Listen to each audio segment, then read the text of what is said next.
Okay, I hope you can see this well because I lost a part to my bigger tripod and all I've got is this little one, and I've had it all over the living room and up on the curtain rods and everything, trying to find a good place for it.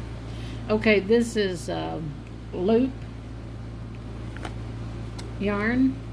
This one happens to be Lion brand Off the Hook Glitz. This is the one that has the shiny little plastic thingies in there, and it's so pretty, and it's the easiest to work with of any of it I've worked with. It's the same one I've been doing this one with. Okay, I'm going to just do like 10 loops just to give you the idea how to do it. And nothing like the old-fashioned clothespins from a Dollar Tree. Okay, I'm going to clip this first loop.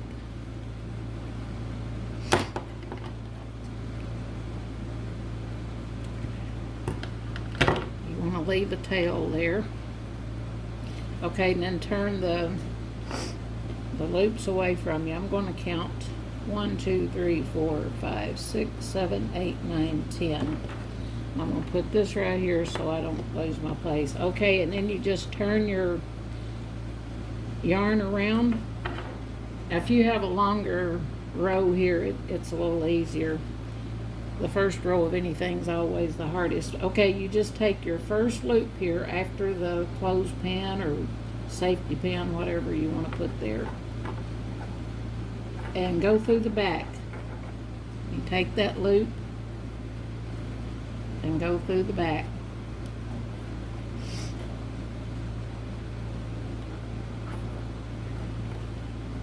Yeah, the clothespin does bug me a little bit being there, but I'll show you why I use them in a minute. They can save you a whole lot of stress in the end. This is so much fun to do. This is my favorite to work with yarn.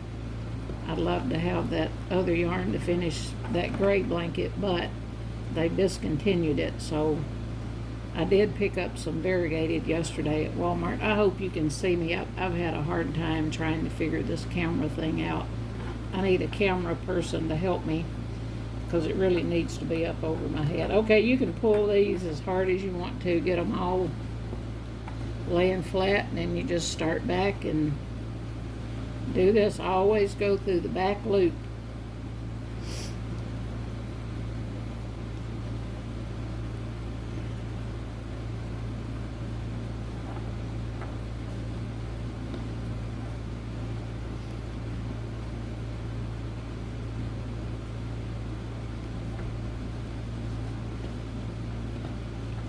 And believe it or not, it's much easier if you're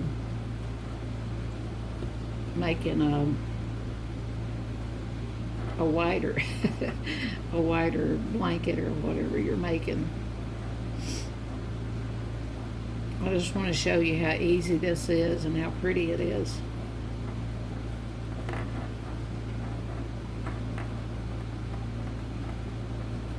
Okay, you just continue doing that. And just, I make my own pattern. And see, I skipped a loop. It's, okay, let me explain about the clothespins right now.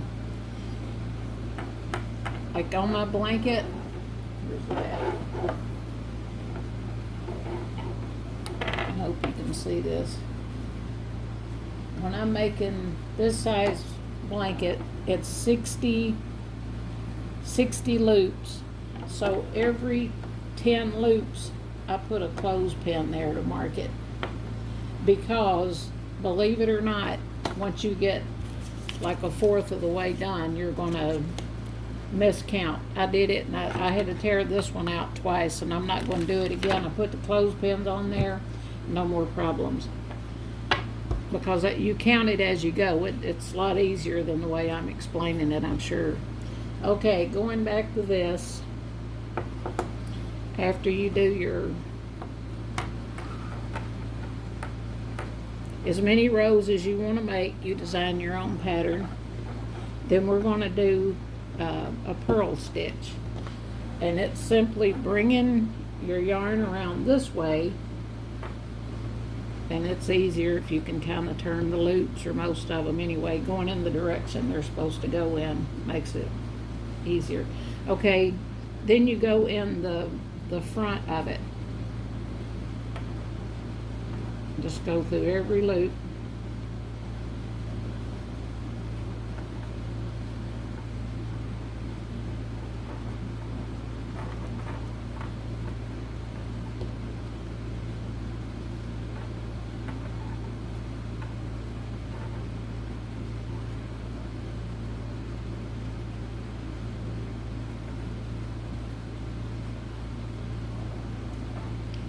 I certainly hope you can see this. This is as good as I could get that camera.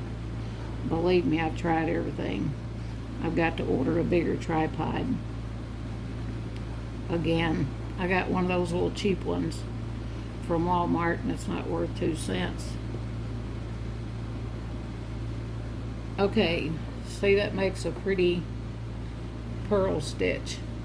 And then you just start back going in the other direction and kind of pull these out. You can just hold the bottom here and pull out on the loops, and then you start back again. This is so easy. I wanted to go to Florida and do this with, I got one granddaughter that's kind of crafty. I wanted to show her how to do this. Boys and girls, they can do this. This makes a wonderful birthday or Christmas gift, and something they can always remember. See how that looks when you... And then, well, let me finish this row and then we'll change colors. You just keep going through the back.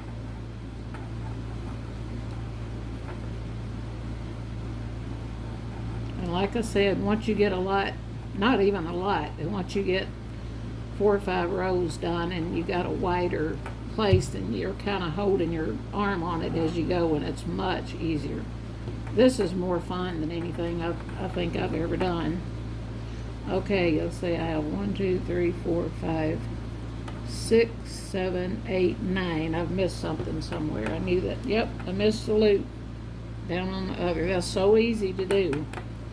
And I'm kind of nervous is why I missed it, because I'm worried with this tripod and trying to get the camera. The camera needs to be up over my head, shining square down on the table, and there's just no way I could do it.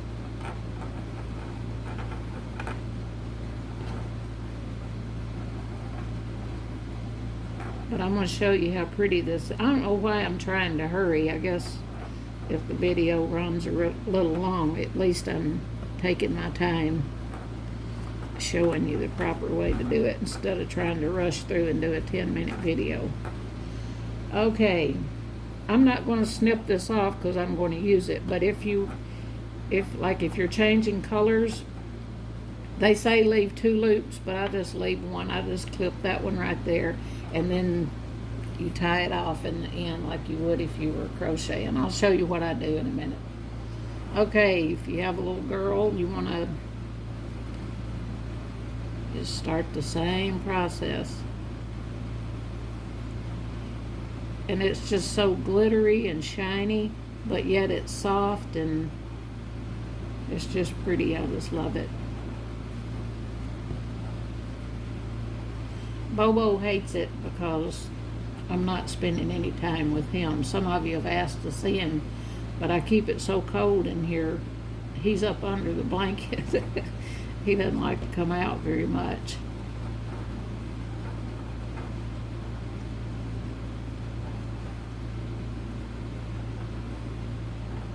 And you can do all variegated, or just whatever. This just makes a really pretty blanket. Okay, this is the back of it. I didn't make any mistakes on this one because it's such a, well, except for that loop I missed. But if you count it as you go, and like when you get to the end of I'm going to use that pen because I'll lose my space on that blanket. When you get to the end, just like you can clip it there. Of course, if you've already got a lot made, then you do every 10 stitches, and then when you get there, just take it off and reclamp it real quick. I mean, it doesn't take up any time. So there you go with the loop. I hope you were able to see it and understand my way of doing a tutorial, because I've never done this before. Let me show you something. There goes my blanket. Let it go. This is the variegated. I'm sure all of you know what variegated is. It's just a mixture of colors. This is one I started for my grandson, and I didn't put the clothespins in there. Now, most people tell you to use the big safety pins, and I was going to do that, but a little bitty package was $10 at Joann's Fabrics, and I just wasn't going to do it because the safety pins the clothespins don't bother me at all. But that's a really pretty pattern for a boy, and I had this one almost made too. And when I turned it over and looked at the back, I'd messed it up so many times and missed loops, and I just can't finish it. There's some little like if you miss a loop and you got two more, you don't want to take it all out if you catch it, or even if you don't catch it anytime. I just take some black. I have a different color thread for everything. I just get a little thread and I might clip that in two, or I might just kind of twist it up to let it blend in with the rest of the material. Like if I was to miss a loop right here, I could take some thread and just put a couple stitches in there to the next one, and it is not noticeable at all. And it makes it stay in place and look pretty. Nobody will ever know you messed up. So there you go. I hope you enjoyed this, and I hope I made some sense. I love you guys. Have a good day. Bye-bye.